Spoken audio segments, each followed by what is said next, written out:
ملک نے ہمیں اپنے یاد کی توفیق اور یہاں اکٹھا ہونے کی توفیق عطا فرمائی۔ لاکھوں کروڑوں درود و سلام حضرت محمد مصطفیٰ صلی اللہ علیہ وآلہ وسلم کی ذات اقدس پر، جن کے طفیل مالک الملک نے یہ کرم نوازی فرمائی۔ اللہ سبحانہ و تعالیٰ کا قرآن حکیم میں ارشاد ہے، اعوذ باللہ من الشیطان الرجیم، بسم اللہ الرحمن الرحیم، یا ایتھا النفس المطمئنہ ارجعی الی ربک راضیا مرضیا فادخلی فی عبادی وادخلی جنتی۔ صدق اللہ مولانا العظیم۔ کہ اے اطمینان والی جان، لوٹ آ، واپس آ اپنے رب کی طرف،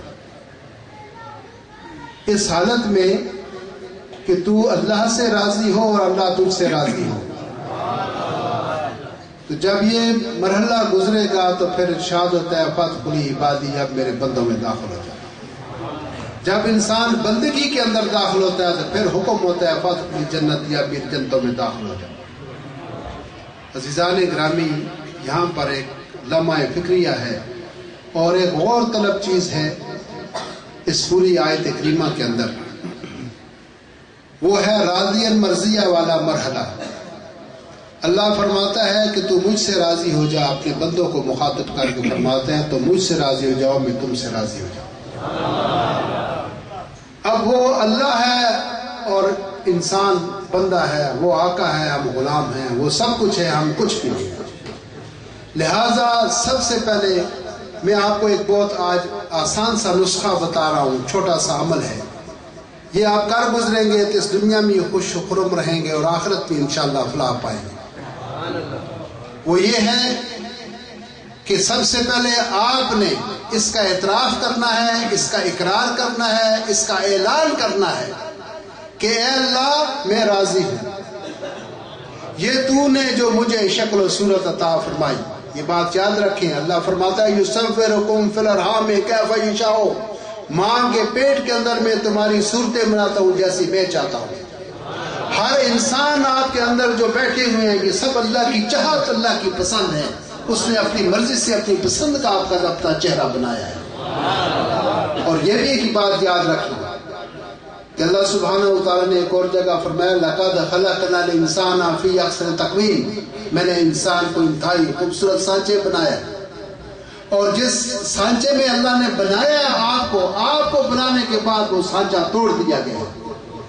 نہ آپ جیسا کوئی پہلے تھا اور نہ آئندہ کبھی ہوگا، یہ اللہ کی شان ہے۔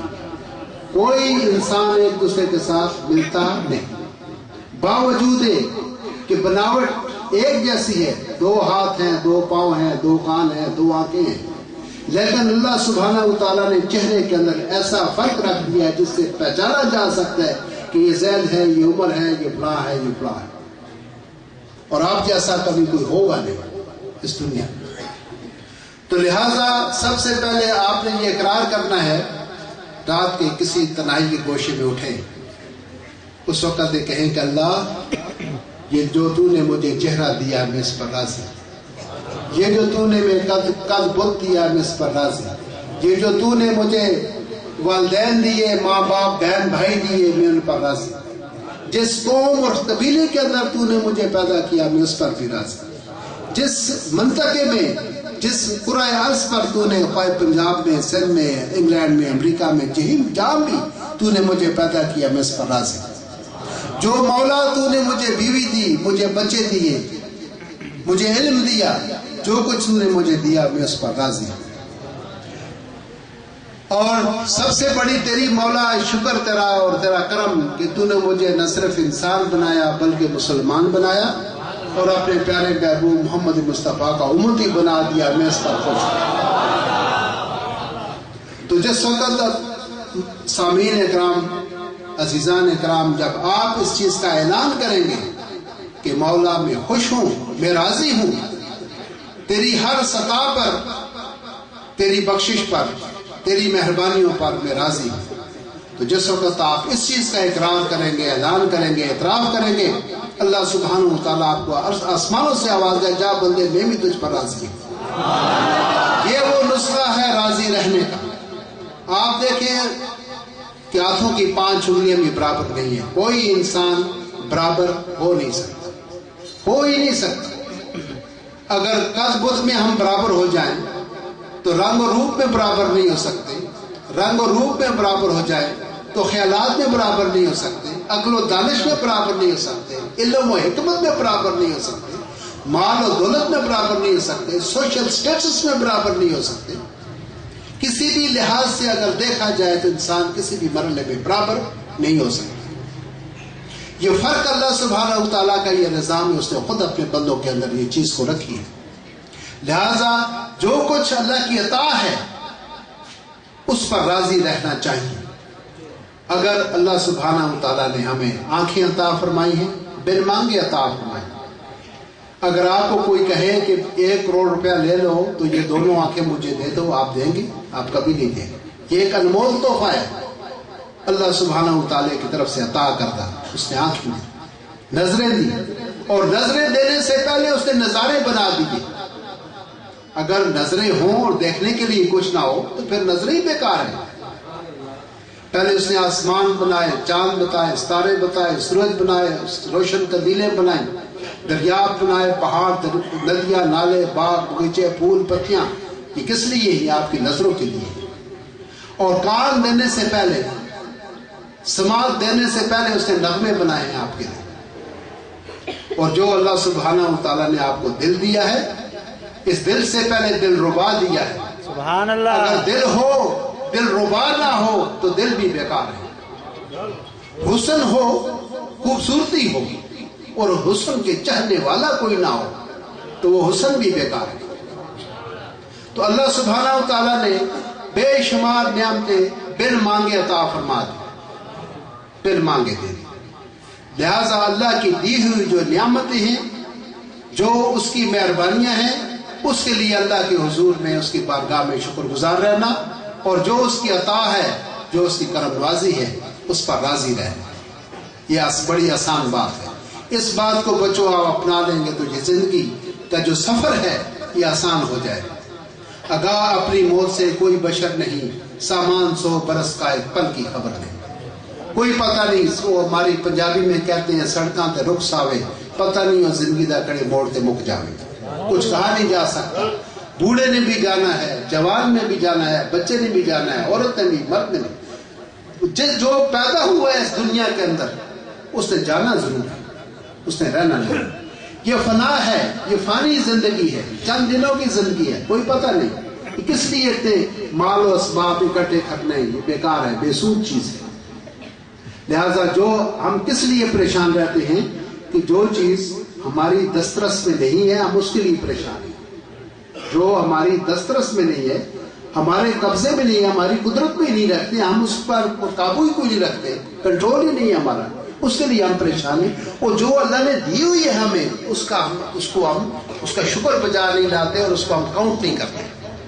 اللہ نے فرمایا فَأَمَّا بِنِعْمَةِ رَبِّكَ فَحَدِّثْ.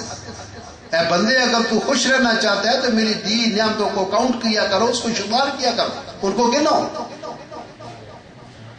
تو اللہ تعالیٰ کا انسان پر انتہائی فضل و کرم ہے، اور انسان کو اللہ کی اس عطا کی نعمتوں کے اوپر اس کی دی ہوئی جو نعمتیں ہیں ان پر راضی رہنا چاہیے. اتنی سی بات ہے. آج دن تک کوئی شخص اس دنیا کے اندر امیر اور غریب کی تعریف نہیں کر سکا کہ امیر کسے کہتے ہیں اور غریب کسے کہتے ہیں. امیر کسے کہتے ہیں، اس کی کوئی حد ہے؟ بھائی کروڑ، 10 کروڑ، ارب، 2 ارب، 10 ارب، کتنے روپیہ ہو تو بندہ امیر کہلائے گا. اور غریب کسے کہتے ہیں، اس کی کیا تعریف ہے؟ کتنی حد ہو روپے پیسے کی تو غریب کہلائے گا. یہ سن لو، غور سے سن لیں. آرزو سے زیادہ مل جائے وہ بندہ امیر، آرزو سے زیادہ امیر، آرزو سے کم غریب. یہ اس کی تعریف ہے. سبحان اللہ. ایک آدمی نے آرزو کی کہ مجھے 1 کروڑ روپے مل جائے، اس کو 1.5 مل گیا، 2 مل گیا. اس کی تمنا تو 1 کی تھی، مل گیا اس کو 2 ارب، 2 کروڑ مل گیا. اس کی آرزو طلب سے زیادہ مل گیا، وہ امیر ہو گیا. اس کا تعین اس بندے نے خود کرنا ہے، اس کا کوئی فارمولہ نہیں ہے. امیری اور غریبی کا کوئی فارمولہ نہیں ہے. اور ہمیں بحیثیت مسلمان اس چیز کو تسلیم کرنا ہے کہ جو کچھ بھی ہے من جانب اللہ ہے. اگر امیری ہے تو اللہ کی طرف سے، غریبی ہے تو اللہ کی طرف سے، صحت ہے تو اللہ کی طرف سے، بیماری ہے تو اس کی طرف سے، ہر چیز اللہ، زندگی ہے تو اس کی طرف سے، موت ہے تو اس کی طرف سے. دیکھنا ایک آدمی اگر زندگی دینے والا اللہ ہے تو پھر موت کون دیتا ہے؟ اگر امیری اللہ کی طرف سے ہے، وَأَنَّ الْفَضْلَ بِيَدِ اللَّهِ يُؤْتِيهِ مَن يَشَاءُ وَاللَّهُ ذُو الْفَضْلِ الْعَظِيمِ، کہ اگر وہ جس کو چاہے عطا فرما دے تو پھر غریبی کس طرف سے؟ یاد رکھو اللہ ہر حال میں اللہ ہے، وہ دے تو بھی اللہ، نہ دے تو بھی اللہ، زندہ رکھے تو اللہ، مارے تو اللہ. اللہ ہے اور جس حال میں بھی ہو اللہ ہے. اور یہ بات بھی ایک نوٹ کر لیں خصوصی طور پر کہ جب بھی آپ لوگ اللہ کی بارگاہ میں کھڑے ہوتے ہیں، نماز پڑھتے ہیں یا کوئی بھی اس کی عبادت کرتے ہیں تو اللہ کی رضا اور اس کی خوشنودی کے لیے کیا کریں؟ اس کی شان کبریائی ہے. جیسے ایک لفظ سے ہم کہتے ہیں اللہ اکبر، اللہ بہت بڑا ہے، اللہ بڑا عظیم ہے. رکوع کرتے ہیں کہتے ہیں سبحان ربی العظیم، سبحان ربی العظیم، بہت عظیم ہے سبحان ربی. یہ اس کی جو کبریائی ہے، اس کی جو صفات ہے، جو اس کی شان ہے، اس کے سامنے ہم سر بسجود ہوتے ہیں اور ہم اس کے سامنے روتے ہیں، گڑ گڑاتے ہیں، اس کی ثنا بیان کرتے ہیں، اس کی تعریف بیان کرتے ہیں. تو اس کو بحیثیت اللہ کے اس کے سامنے سر سجود ہونا یہ بندگی ہے. تو عزیزان گرامی، پہلی بات تو میں آپ کو یہ بتا رہا تھا کہ راضیاً مرضیہ کا مطلب یہ ہے کہ آپ اس کی ہر عطا پر آپ راضی رہیں. جب راضی رہیں گے تو پھر گلہ شکوہ ہی ختم ہو جاتا ہے، پھر شکوہ رہتا ہی کوئی. اور دوسری بات کہ آقا دو جہاں محمد مصطفیٰ صلی اللہ علیہ وآلہ وسلم کی شان اقدس میں، ان کی بارگاہ میں ہدیہ درود و اسلام کا پیش کرتے ہیں. یہ نسخے آپ کو دو آسان سے بتا دیے میں کہ ان اللہ و ملائکتہ، اللہ اور اس کے فرشتے بھی یصلون علی النبی، نبی پر درود بھیج رہے ہیں. تو اللہ نے فرمایا کہ لوگو ایمان والو، تم بھی میرے نبی پر درود بھیجتے رہا کرو. تو جس وقت آپ اللہ کے حبیب پر درود بھیجیں گے تو آپ اس صف میں شامل ہو جائیں گے، صف میں اللہ اور اس کے فرشتے بیٹھے ہیں. اس وقت آپ جائیں دیکھیں اللہ کیا کر رہا ہے، اس کے فرشتے کیا کر رہے ہیں، نبی پاک پر درود بھیج رہے ہیں. تو عزیزان گرامی، آقا دو جہاں پر ہر وقت درود بھیجا کریں، اور ادب سے اور احترام سے. ادب نہیں تو کوئی قبولیت نہیں. ادب پہلا کرینہ ہے محبت کے کرینوں میں. جو محبت کے کرینے اللہ نے مقرر کیا اس میں محبت سب سے پہلی چیز ہے، ادب سب سے پہلی چیز ہے. تو وہ آپ بڑے خوش نصیب لوگ ہیں جو اس محفل میں بیٹھے ہیں، جو اللہ اور اللہ کے محبوب کا اور محبوب کے محبوبوں کا ذکر کر رہے ہیں. جب تک اللہ سبحانہ و تعالیٰ کسی اپنے بندے پر راضی نہ ہو، اس کی زبان پر اپنے محبوب کا نام آنے نہیں دیتا. یہ پکی بات ہے، لکھ لیں آپ. وہی اس کے محبوب کا ذکر کرتے ہیں یا محبوب کے محبوبوں کا ذکر کرتے ہیں جن پر اللہ راضی ہوتا ہے. اور جن پر اللہ ناراض ہو ان کی لبوں پر، ان کی زبان پر اللہ کے محبوب کا نام آتا نہیں.